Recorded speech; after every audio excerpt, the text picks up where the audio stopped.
бір мейман келіп тұр. Сол мейманды зират етіп шығыңыз деді. Ибрахим әкесі сияқты зейінді бала еді.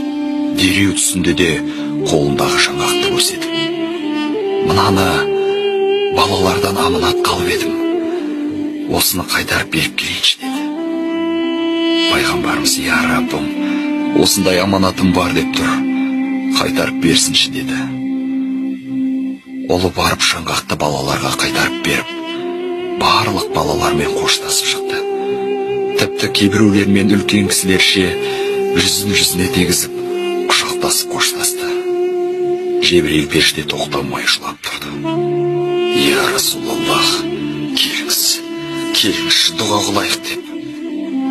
Пайғамбарымыз ұлына қарап тұрды да: ұлы келіп: я Китай, кәне бастаңыз.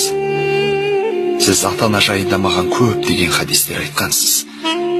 Сіздің алдыңызға түсіп жүрсем, құрметсіздік болады деді. Бұл сөз Расулаллахтың өзегін одан сайын өртеп кетті. Я Аллах, парасатты ұлым бар еді деп жылай бастады. Жолда бала сахабалармен қоштасты. Тіпті Әбу Бәкір Сыдықты құшақтап та жатты. Олар түсінбей, неге Расулаллах жылап жатыр деп қалысты.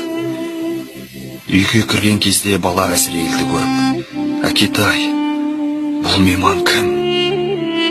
Мен оған қарасам қорқам деді. Расулаллах: қорықпаңыз, бұл мейман сондай, әкеден баланы ажыратады. Бұл өмірдің қысқа әрі құнды емес екенін көрсетеді, қабірстанда көркетеді деді. Сол сәтте баласының басына ауру келді. Баласы басым қатты ауырып жатыр деді. Расулаллах тізесін бүгіп: келіңіз ұлым, тіземе басыңызды қойыңыз деп айтты да ұлын қатты құшақтап: ей Жебірейіл, Әзірелге айтыңыз, баламның жанын ауыртпай алсын деді. Жебірейіл де жылап тұрды. Баласы әкесіне күлімсіреп бір қарады да жан тапсырды. Расулаллах өзінің ұлының мәйітін өзі жуды, өзі кебіндеп, өзі жерлеп болды да жылап жіберді.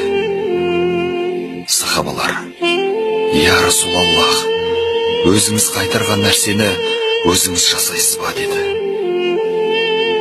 Сонда Расулаллах саллаллаху алейхи уассалам: сіздер бүгінгі оқиғадан хабарларың жоқ. Егер бұл оқиға басқа бір адамның басына түскенде шыдап тұра алмас еді. Егер ұлым сіздердің балаларың болғанда, қазір орталарыңызда ойнап жүрген болар еді. Міне сондықтан пайғамбарымыздың аты аталған кезде міндетті түрде саллаллаху алейхи уассалам деп салауат айтуды ұмытпаңыздар.